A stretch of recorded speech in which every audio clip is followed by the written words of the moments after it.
Muy buenas tardes, amigos de Entrevistas en TV y de el Canal del Sol, Canal 6. Permítanos de nuevo llegarles una vez más hoy domingo. Ayer comenzó la temporada ciclónica, 1 de junio, y se vaticina que ocurrirán muchos huracanes, algunos de gran magnitud. Ya desde hace algunos días está lloviendo en gran parte del territorio nacional. Hay vaguadas que son arrastradas por este clima, esta temporada, que esperamos no cause muchos estragos, como es costumbre en esta época, en estos 6 meses de temporada ciclónica que concluyen el 30 de noviembre. Amigos, cuando nace un niño, una niña, cuando nace una persona, sus padres tienden a buscarle sus padrinos, el padrino y la madrina, que serán, como establece la Biblia y como establece la religión, que serán sus segundos padres, y que a falta de sus padres originales, de sus padres naturales, serán los padrinos los que asumirán pues el control de esa criatura. Eso lo establece la religión.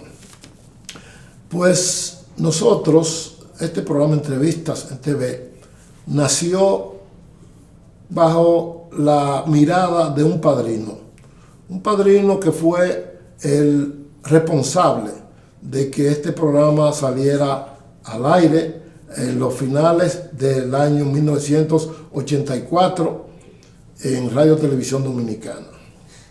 Gracias a ese padrino, pues salimos al aire y nos hemos mantenido de manera ininterrumpida. Ese padrino, a quien nosotros agradecemos mucho, no es más que una importante figura de la vida nacional, un connotado dirigente político que ha ocupado elevadas posiciones en el tren político y en el tren gubernamental. Estamos hablando del licenciado Atuey de Can Jiménez, nuestro invitado de este domingo. Fue el licenciado Atuey de Can Jiménez siendo secretario de Estado de la Presidencia en el gobierno del desaparecido doctor Salvador Jorge Blanco, quien se esforzó para que nosotros saliéramos al aire, para que nosotros consiguiéramos este espacio. A él agradecemos el que nos haya dado esa oportunidad, que la hemos mantenido y no hemos hecho quedar mal en ningún momento al licenciado Atuey de Can. De manera que hoy vamos a conversar con el licenciado Atuey de Can Jiménez. Primero, vamos a dejarle con estos mensajes.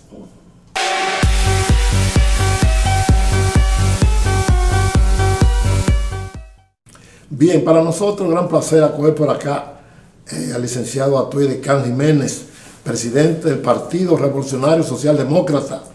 El Partido Revolucionario Socialdemócrata es una de las patas de la mesa política de la República Dominicana.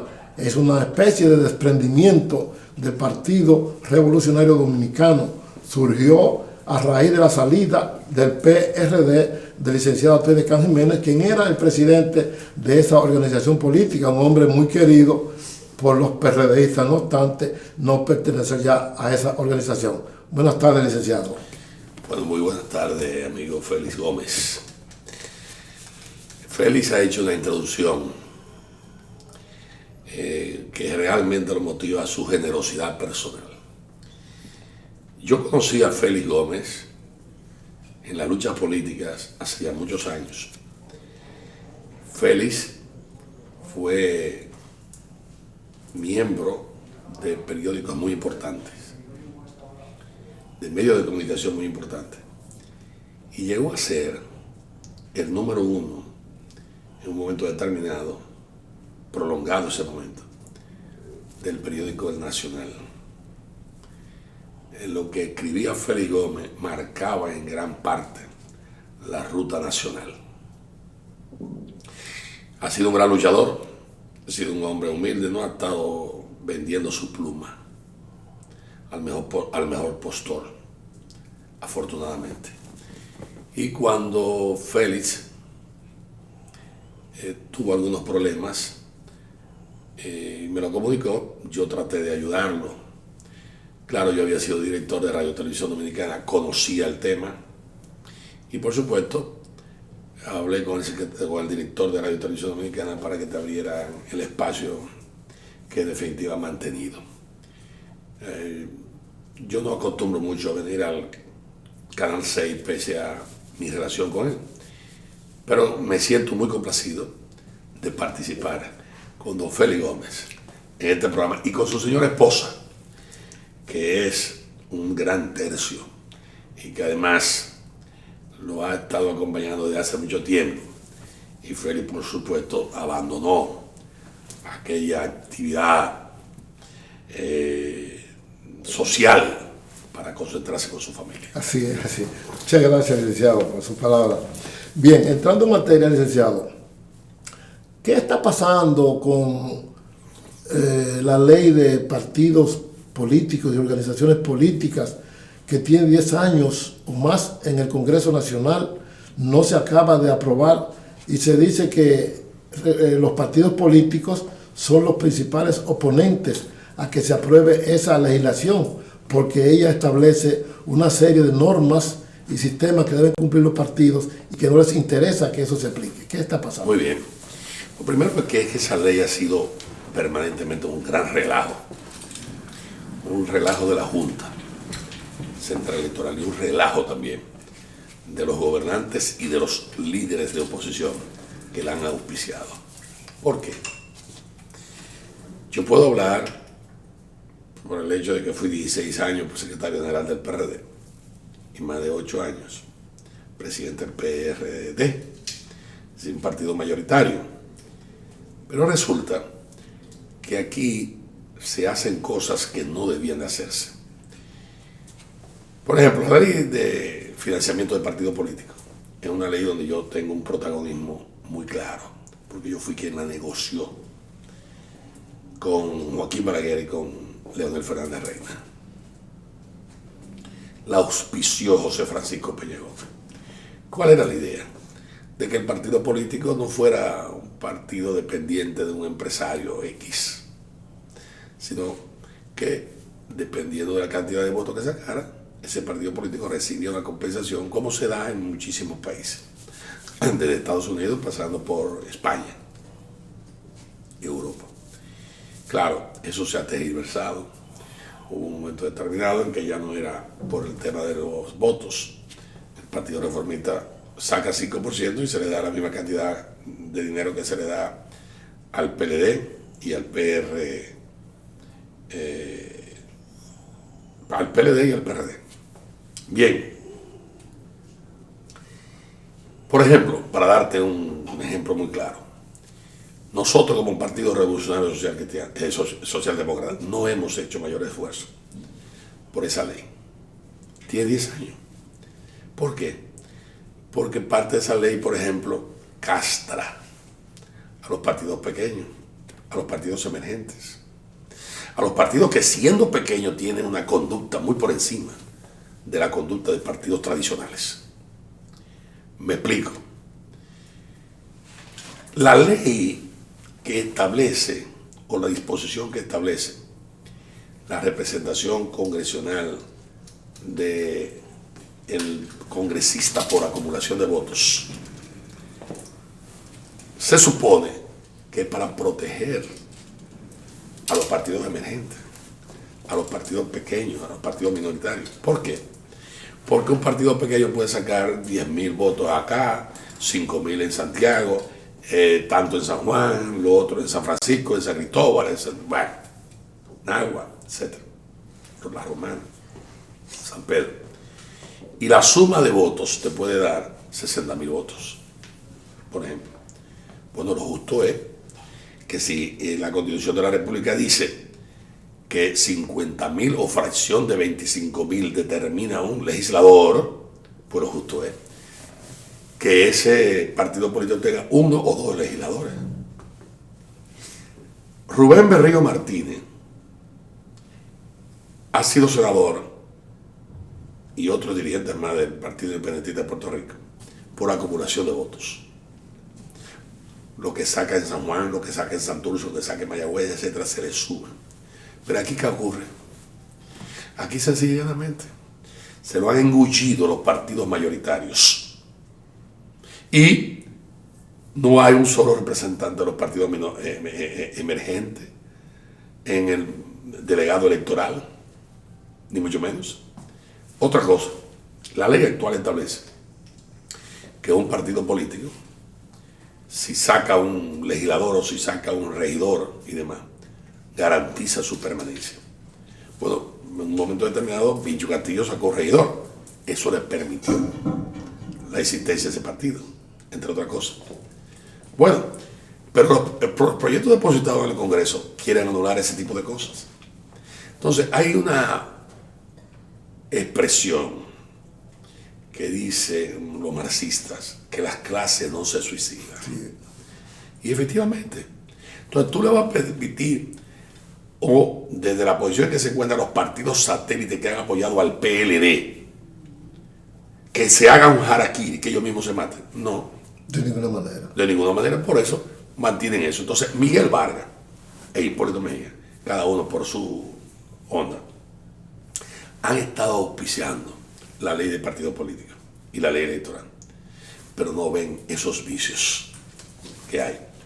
Ellos mismos se reparten la torta del poder y además lo hacen de modo mezquino, porque Peña Gómez y nosotros lo asumíamos de una forma más equilibrada.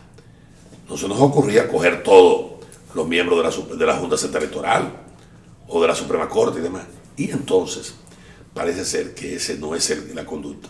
Por eso los partidos satélites que apoyan al gobierno son los que determinaron la elección de Danilo Medina.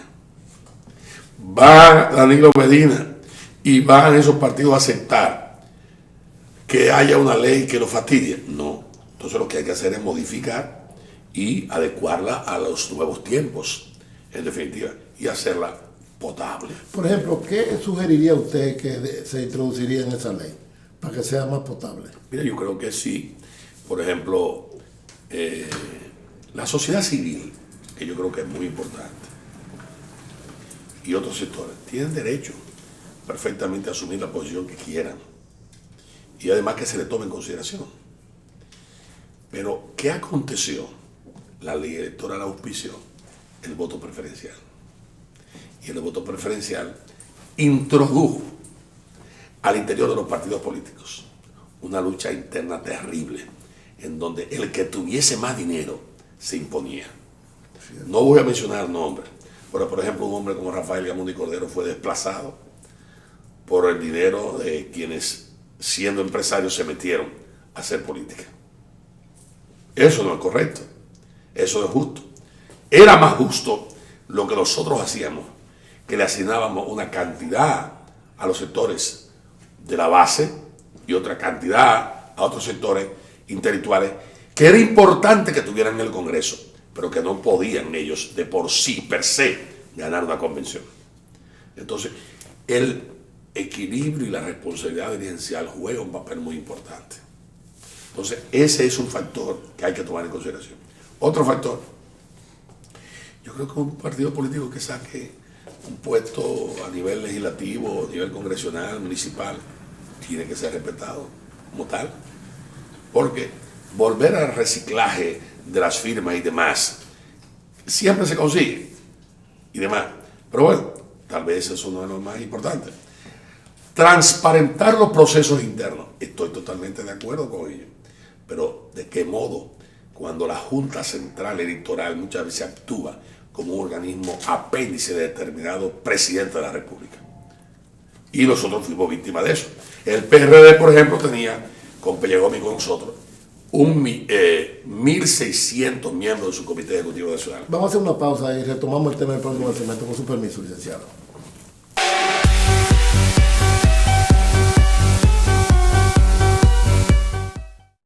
Continuamos nuestra conversación con el licenciado Atuey de Can Jiménez, presidente del Partido Revolucionario Socialdemócrata, Usted hablaba de la... Decía que la Junta Central Electoral, cuando Hipólito Mejía quiso reelegirse, él tenía depositada 1.600 miembros su Comité Ejecutivo Nacional. ¿Por qué? Porque Paredes tenía como de 55 a 65 miembros del Comité Ejecutivo en sus orígenes. Y hasta menos, sus orígenes reales, 25. Parecido a lo del PLD. Luego, Balaguer tenía el grupo de los 100, que eran el Comité Ejecutivo del Partido Reformista. Luego lo llevó a 500. Y entonces Peña Gómez lo llevó a 1.000, entre otras cosas, para aceptar la cantidad de dirigentes del PRI o de Jacobo Maluta, que en definitiva había que abrir las puertas. Bueno, luego en un momento determinado, recuerdo que estando en convalecencia Peña Gómez en Miami, en el hotel David Williams, me dijo, mira tú, este mecanismo del PRD hay que disminuirlo, hay que reducirlo. Yo lo oí, me volvió a insistir. Y yo andaba en mi maletín con los miembros del CEN. Saqué el maletín y digo yo, dime a quién es que hay que bajar de ahí, quitar de ahí. Dime a quién tú quieres que se quite de ahí. Bueno, eso es un lío. Me dijo Peña Gómez. Digo, yo creo que sí. Entonces, ¿para qué tú te vas a tirar este tipo de problemas? Dice Peña Gómez, bueno, es verdad, vamos a ampliar los mejores. Y vamos a crear un organismo más pequeño, que fue el presidio, que se creó y se elevó a 1.600. Cuando la lucha política contra la reelección, el amigo exsecretario de Estado de Agricultura de Hipólito Mejía, Elío Jaque, y el amigo Hernández Salazar, dirigían, por instrucciones de Hipólito, prácticamente la Junta Central Electoral. Entre ellos a Salvador Ramos y a varios más. La puerquita aquella preñada se la comieron, no importa si le dio disentería o qué, pero bueno. Y hicieron una barbaridad que todavía no tiene mucha autoridad moral para poder exigir nada ahí. Que fue que de los 1.600 que había, ellos crearon un Comité Ejecutivo Nacional de 600. Estaba Rafael Díaz Vázquez, estaba Domínguez, estaba una serie de gente que habían sido funcionarios del comando de campaña de Hipólito Mejía y de finanzas de Hipólito Mejía. En definitiva, crearon un comité de 600 miembros, que fue la razón por la que yo justamente formo el Partido Revolucionario Socialdemócrata, partido antirreeleccionista como tal. Claro, no fue por razones personales. La mejor demostración fue que yo llegué a un acuerdo con Hipólito Mejía de 27 puntos en estas elecciones pasadas, porque de ningún modo, independientemente de mi amistad y afecto a Danilo Medina, yo iba a apoyar la barbaridad que es de que la esposa de Leonel Fernández Reina, porque la esposa de Leonel Fernández Reina es la vicepresidenta de la República. Pero bueno, y los años de servicio de todos esos PLDistas que hay. Y no había PLDistas para eso. Y esa fue la enseñanza de Juan Bosch. ¿Cuándo se le ocurrió a Juan Bosch hacer eso? Entonces, obviamente, si yo criticaba la religión, iba a criticar también las dinastías o la monarquía, porque en este país se supone que no haya, que no lo debe haber.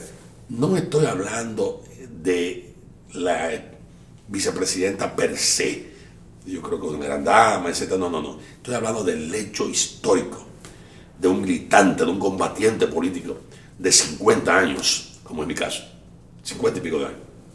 Entonces, obviamente, no iba a aceptar. Solo dije a Danilo, oye, me estuviera acompañado, pero yo no puedo aceptar bajo ningún concepto. Si no acepté la religión de Hipólito, ¿cómo voy a aceptar ahora la dinastía que quiere establecer Leonel Fernández Reina?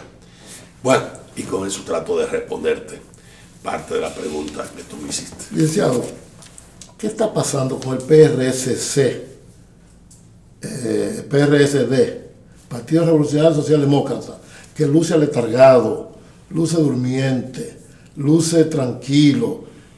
No vemos movimientos en sus locales, incluso en el local que ustedes tienen, la Doctor Delgado, con Bolívar, al doblarle la Casa Central, nunca vemos a nadie, siempre cerrado. ¿Qué está pasando con su partido? Bueno, primero, todos los martes nosotros nos reunimos. Segundo, hay escuela política ahí y hay cursos. Esta reunión o esta entrevista se está dando hoy domingo, en víspera de los ciclones, y ayer, sábado, yo estuve en una clase de formación política que dio el partido en Santiago de los Caballeros. Hemos estado Rafa Gamundi, el compañero Luis Miguel de Camps, y un equipo de compañeros trabajando arduamente en relación con el tema. Es posible que tú tengas razón en el tema de que hemos podido ser más activos. Es verdad. Hemos querido también que haya un reencuentro interno en el PRD entre Hipólito y Miguel. Que se juntaron estos días. Tú dirás, bueno, pero ¿cómo que ustedes, si son del PRSD, están en eso? Hombre, yo creo que es importante agotar todo lo posible, o las posibles gestiones en esa dirección. ¿Por qué? Porque no es la brillantez del PLD lo que lo mantiene en el gobierno, es la estulticia, los errores de la oposición, lo que lo mantiene en el gobierno. Hay cosas verdaderamente increíbles que se han hecho. ¿Como cuáles? Oxigenar a Hipólito y el mismo Leonel, de parte de Miguel, para que pudieran aspirar. Ese fue un error de Miguel Vargas, entre otras cosas. Y por supuesto fue un gravísimo error las aspiraciones religionistas de Hipólito Mejía, que en gran parte aquellos vientos son los que han generado estas tempestades. Entonces, nosotros hemos podido ser más activos. Tú tienes, vuelvo a decir, la razón. Pero hemos querido cubrir ese expediente porque en caso de que en definitiva no sea posible lograr un entendimiento, que dicho sea de paso, quiero aclarar, en el PRD nunca hubo acuerdo de aposento. Yo nunca vi que celebrara una reunión en el aposento de Peña Gómez o el de Juan Bosch. No, eso no es verdad. No hubo. No. Lo que sí hubo siempre fue de Peña Gómez. Hasta lo hizo consignar una representación equilibrada, proporcional del derrotado. Y eso mantenía un equilibrio y una unidad. No puede haber victoria electoral sobre la base de que usted, por ejemplo, Hipólito Mejía me decía en un momento determinado, bueno, el 90 y pico % de la gente de Miguel está conmigo. Y yo le decía, óyeme, puede estar en 99.9, pero es importante que tú incorpores a Miguel Vargas Maldonado. Cuando me reunía con Miguel Vargas, me decía otras cosas, y yo le decía, óyeme, es importante la unidad tuya con Hipólito Mejía. Entonces, ¿qué quiero con esto decir? O sea que usted era un factor de unidad entre ellos. Trataba, entre otras cosas. Pero por supuesto yo soy una persona en esto, si tú quieres, de estilista. Es decir, bueno, lo que no se puede, no se puede. Más nada. Entonces, en esa dirección, lo he actuado así en mi vida política y en mi vida personal también. En esa dirección, yo entiendo que hay que hacer un esfuerzo todavía.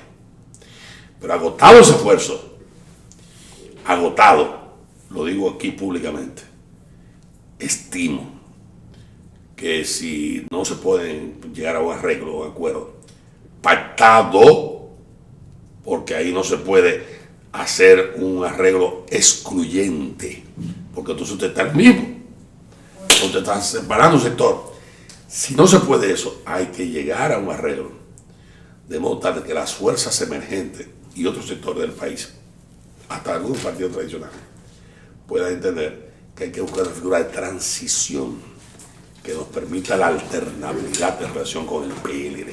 Ahí vemos que está el monseñor Agripino Núñez Collado, como de costumbre, el mediador por excelencia, está mediando, y creemos que también el cardenal López Rodríguez está tratando también de intervenir en este problema para acercar esos grupos antagónicos en el PRD.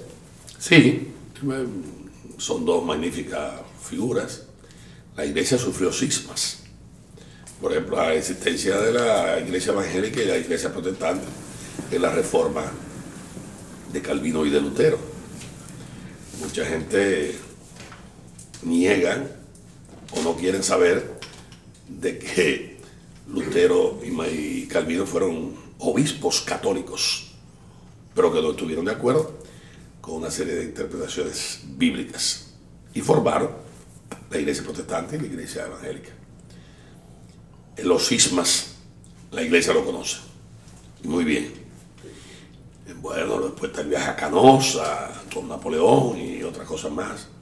Es decir, cómo Napoleón obligó al Papa a que tuviera que ir a verlo, entre otras cosas. Yo creo que mi amigo Felipe Núñez Collado y el cardenal Nicolás de Jesús López Rodríguez pueden hacer una gran labor. En un momento determinado leí una declaración que decía, donde el cardenal, que obviamente no estaban dadas las condiciones. Yo creo que todo lo que se haga por la unidad de los partidos políticos siempre es positivo. Y saludo el esfuerzo de todo aquel que haga una gestión en ese sentido. Yo creo que la labor de destrucción de partidos políticos no es saludable, no es correcta. Permítame una pausa final con su permiso, licenciado.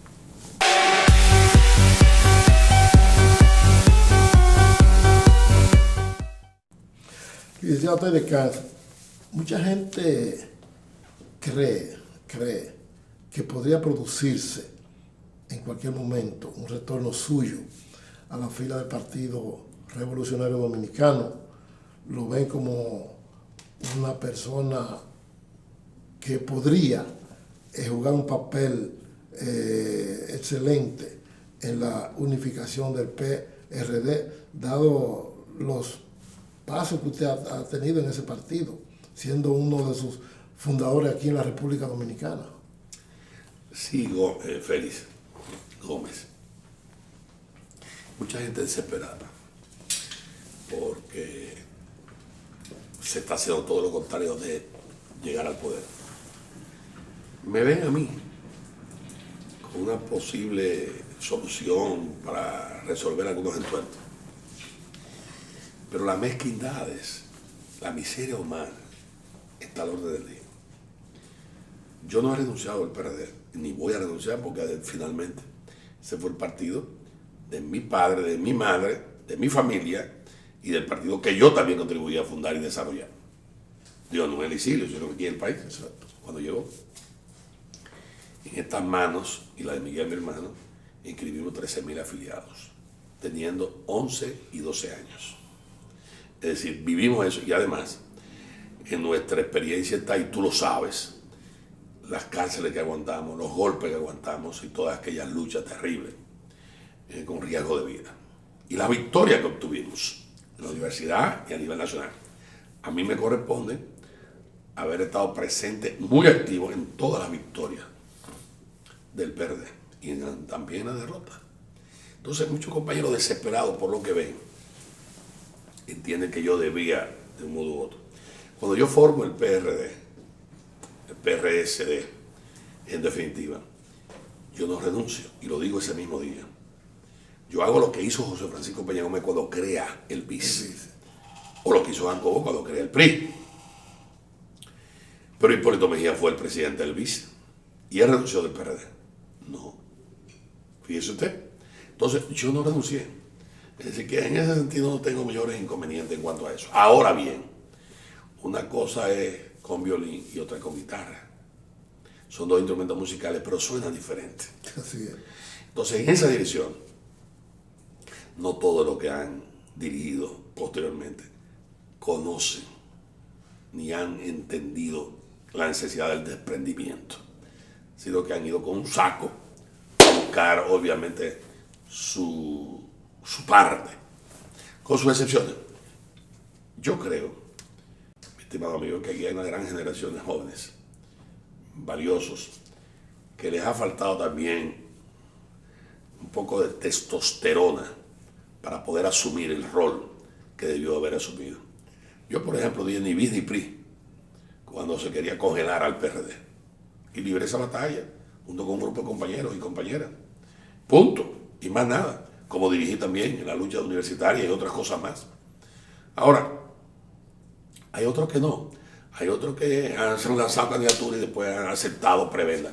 Yo nunca he aceptado prebenda. Y lo hice consignar en el acuerdo con Hipólito Mejía. no nos tiene que dar un centavo. Nosotros financiamos, entre otras cosas. Cuando me dijo, ¿pero y por qué? Porque los otros partidos, no, yo sé por qué. Y yo sé por qué.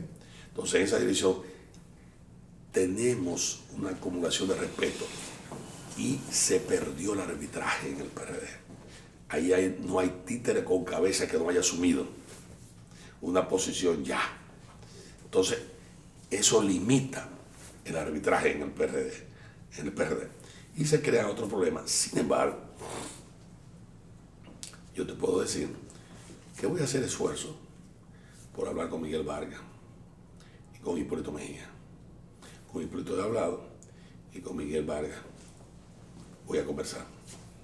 Y todo lo que pueda... ¿Sigue buenas sus relaciones con el ingeniero Vargas Maldonado? Es mi querido compadre. Yo he hecho críticas. Él a su vez no entendió alguna posibilidad de alianza en un momento determinado por preservar amigos de él. Bueno, no comparto, después admitió que había sido un error. ¿Usted cree que si él hubiera aceptado parte de esos consejos, de esa que usted le daba, otra cosa hubiera sido? Totalmente. En esa dirección yo te quiero decir que estamos abiertos. No tengo ambiciones de estar dirigiendo PRD, ni mucho menos. No. Yo entiendo que hay que hacer un cambio, que este país necesita un cambio. Danilo Medina ha tenido la suerte de tocar y resaltar sectores no importantizados en la sociedad dominicana. Y con Chelito ha resuelto, de cierto modo, muchas cosas. Sin embargo, este es un país especial. Yo estaba leyendo, mi querido Félix Gómez, los discursos de Juan Bosch del año 61-62, y lo recuerdo. Hay un momento determinado que Juan Bosch dice: ¿cómo es posible que haya un contrato que se le esconda al pueblo para compra de tractores a Renault en Francia por parte del Consejo de Estado, sin haber hecho la indagación del lugar en relación con esos tractores? ¿Y cómo es posible si en 2 meses yo voy a ser presidente, que ya fui elegido, no he sido consultado y eso se esconde? Yo te voy a decir lo siguiente: la barbaridad de la Sunland, que luego el presidente de la Suprema Corte saliente, mi amigo Subero Isa, con quien tuve el placer de auspiciar, o a quien tuve el placer de auspiciar en su momento, para presidir la Suprema Corte de Justicia, admite que fue una decisión política. Subero Isa. Pero ¿qué ocurre? Tú, Félix Gómez, miembro de los medios de comunicación, destacada figura, tú sabías que para la autopista Duarte que hizo Balaguer y Trujillo y Salvador y Antonio Guzmán y otros, y la 6 de noviembre que hizo Balaguer, que no fue inversión privada sino estatal, se le estaba dando un contrato de 134 billones de dólares. Esas son barbaridades y no hay nadie preso. Algo peor, el país entendía que la carretera hacia Samaná era inversión privada, pero resulta que no. Que hay un auspicio con un bendito contrato escondido por Leonel Fernández Reina, en el que en definitiva se señala que hay que cubrir una deuda, un financiamiento, un subsidio de 2.000 y pico de millones, que es una verdadera barbaridad. A mí me da pena que el secretario de Estado de Obras Públicas, que es un gran gerente, a quien saludo, tenga que admitir públicamente que están haciendo una resiliación, una revisión, una liquidación de ese tipo de contratos que nunca debieron haber existido, que son verdaderas monstruosidades. Y eso lo hicieron supuestos alumnos de Juan Bosch, y esa no fue la enseñanza del profesor Juan Bosch. Entonces tienen razón todos aquellos que están criticando el comportamiento de algunos sectores del PLD que se han corrompido, llegando a ser parte de lo peor de este país. Contra ese tipo de conducta hay que luchar. Licenciado, usted mencionó ahorita el tema de la universidad autónoma de Santo Domingo y su paso por allí, donde fue un líder en su momento, el principal dirigente estudiantil que llevó sobre sus hombros la lucha en la universidad. En estos momentos... Gané la dirigencia estudiantil, gané la dirigencia profesoral y gané la dirigencia de empleados. Cierto, cierto. En los tres áreas. Esta situación actual en la Universidad Autónoma de Santo Domingo, ¿cómo usted la ve, donde han tenido que expulsar y suspender estudiantes? Yo creo que Febrillé es un hombre de muchos méritos y un gran rector. Cuando hay una muerte cobarde, como fue la del coronel, como también la de cualquier otro que no haya sido también miembro con ese rango de cualquier institución, población civil o lo que sea, es una verdadera barbaridad. Y él actuó proscribiendo en conjunto a un grupo estudiantil. El momento no era para todas discriminar y decir sí, sí, no. Yo creo que las generalizaciones no son siempre buenas.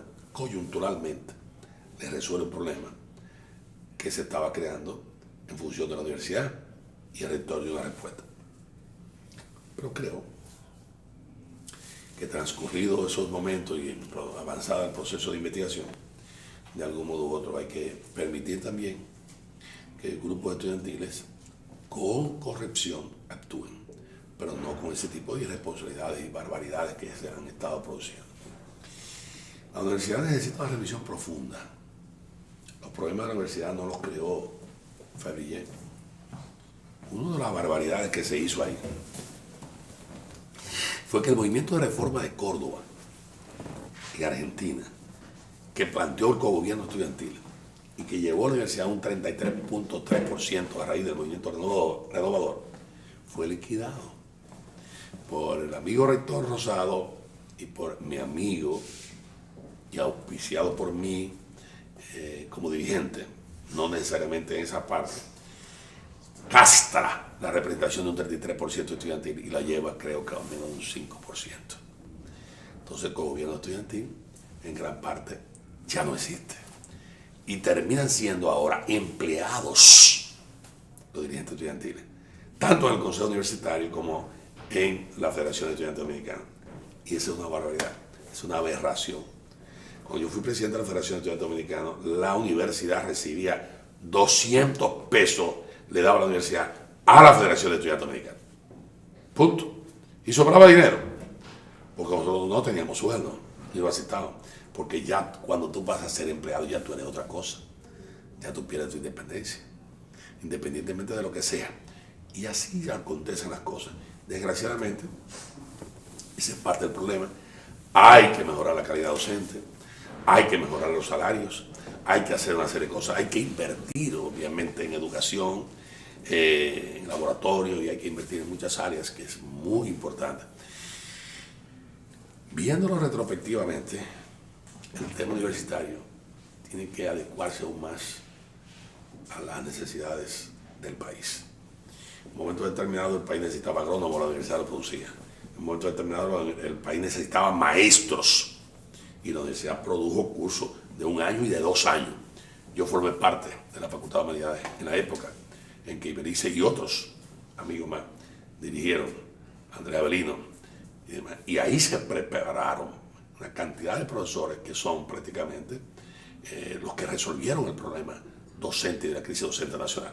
Entonces, requerimos locales para espacio físico, se requiere capacidad de inversión y se requiere también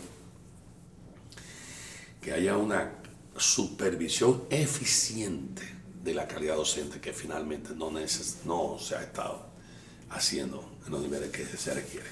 El decano Jiménez nos satisface plenamente el que usted haya accedido a nuestra invitación. Déjame, antes de que tú termines, decir lo siguiente.